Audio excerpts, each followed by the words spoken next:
We're dragon riding bareback and letting Deathwing know who's really boss. Free deep tissue massage included as we show you how to give this guy a back rub he'll never forget.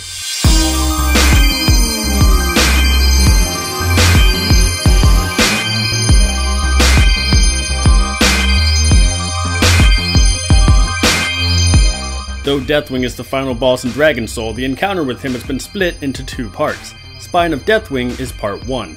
This is a one-phase execution burn fight that is based around defeating multiple types of adds in order to peel Deathwing's armor plating from his back. Throughout the encounter, the raid will need to kill corruption tentacles, corrupted blood, hideous amalgamations, and burning tendons. You'll want to bring 1 to 2 tanks, 6 to 7 healers, and a balanced DPS makeup. We'll remind you that this video and strategy guide were created during the PTR testing, and if the fight changes significantly when it goes live, we will create a new guide to reflect this. Thank you. Deathwing himself only has 1 spell throughout the fight. This is his barrel roll. If all players stack on one side of the boss, he will roll to that side, tossing off anything not attached to his body. The first adds your raid will encounter are the corruption tentacles, and these have 2 primary attacks. Searing Plasma is a debuff placed on random players that will tick for mild damage and absorb a very high amount of healing. If you are unfamiliar with this type of mechanic, it means the player will be unable to receive heals until the debuff has fallen, and the debuff will not fall until the player has received the necessary amount of healing. These heals will be ineffective and show up as absorbed, but it is needed to remove the debuff. Corruption Tentacles will also occasionally use Fiery Grip. This grabs and stuns random players for up to 30 seconds. While stunned, the players will take high fire damage every few seconds. Attacking the tentacle and doing high damage to it will break this stun. Players who are stunned in this way cannot be thrown off of Deathwing's back. Defeating a corruption tentacle will leave behind a hole in Deathwing's back. Walking into the hole will cause players to be gripped by grasping tendrils. These tick for mild fire damage, slow their victim by 50%, and prevent players from being thrown off of Deathwing's back. Players can move away from the area to be free. In addition, corrupted bloods and hideous amalgamations will emerge from these holes. Corrupted bloods will melee for mild damage and use their burst spell to deal moderate damage to all players upon being destroyed. After defeating a corrupted blood, it will leave behind an indestructible residue that makes its way toward a nearby hole in Deathwing's back. Upon reaching the hole, the corrupted blood will respawn. Hideous amalgamations can use absorbed blood on this residue to increase their damage and attack speed by 10%. This stacks up to 9 times, at which point the amalgamation gains a superheated nucleus. This causes the add to pulse for mild fire damage to all players.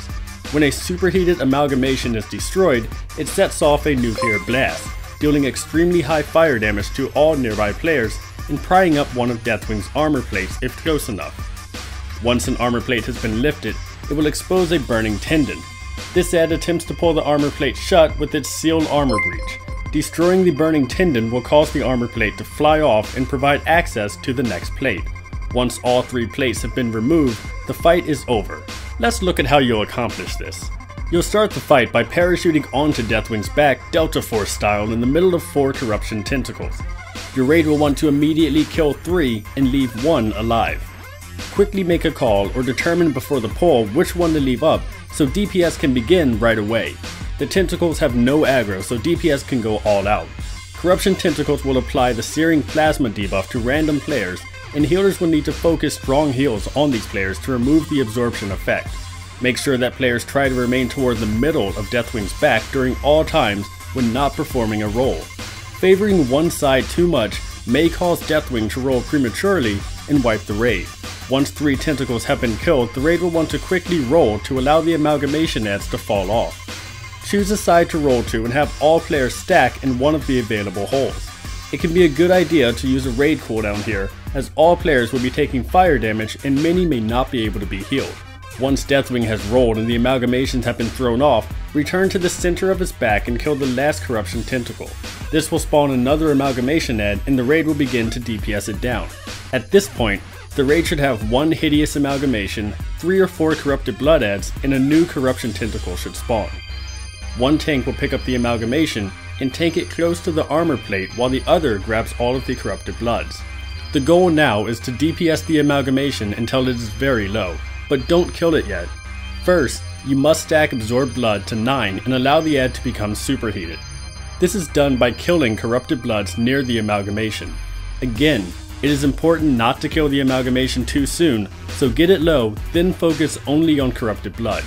Each time you kill a corrupted blood, it will do 3 things. Moderate damage to everybody in the raid, stack the buff on the amalgamation ad, and respawn soon after. While this is going on, the new corruption tentacle will occasionally grab random players with its fiery grip. This isn't too big of a deal, just make sure to have ranged DPS switch to it when this happens. The goal isn't to kill the tentacle, just damage it enough to make it stop channeling fiery grip. Once this stun is broken, return to killing corrupted bloods. After enough bloods have been defeated, the amalgamation will become superheated and begin pulsing for fire damage. This is the raid's cue to kill it. If you made sure to get the ad low first, your raid should be able to swap to it and finish it off very quickly. Before it dies, it will cast Nuclear Blast. As this happens, all players must move away from the ad or risk being blown up.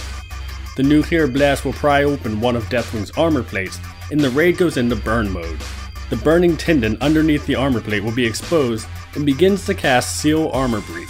If it is not defeated before the cast ends, the armor plate will be pulled shut and the entire cycle must be repeated. The raid will have around 25 seconds to defeat the burning tendon and sever the armor plate. After the plate has been removed, the raid will gain access to 2 more corruption tentacles and another armor plate. Repeat the process just like the start of the fight. Kill off 2 of the now 3 total tentacles. Roll to remove the excess amalgamations and then kill off the last tentacle. Tank the new amalgamation near the plate, stack its buff until it is superheated, and kill it to expose the next tendon. Remember to use raid cooldowns for rolls, and if you have extras, feel free to drop them when appropriate. Preventing damage can be extremely beneficial to this fight, since players can often be immune to heals. DPS should save their cooldowns for the tendon burn phase, and the off-tank may want to brush up on their kiting skills for the end of the fight. There will be a lot of corrupted blood ads alive at the end, and it may become difficult to keep the off-tank alive. This fight is very rhythmic in nature, and you may notice the fluid cycle it goes through rather quickly. Because of the way the mechanics and ads work, this is a good fight to attack with the old school assist DPS method. Assign one of your smartest DPS players as the main assist, and all other players must attack whatever he or she is attacking. Come on kids, Blackwing Lair wasn't that long ago. If you found this guide helpful or informative, remember to bookmark us at LearntoRaid.com, subscribe to us on YouTube, and follow us on Twitch TV and Twitter. As always, we hope this guide was helpful, and we'll see you at the next boss.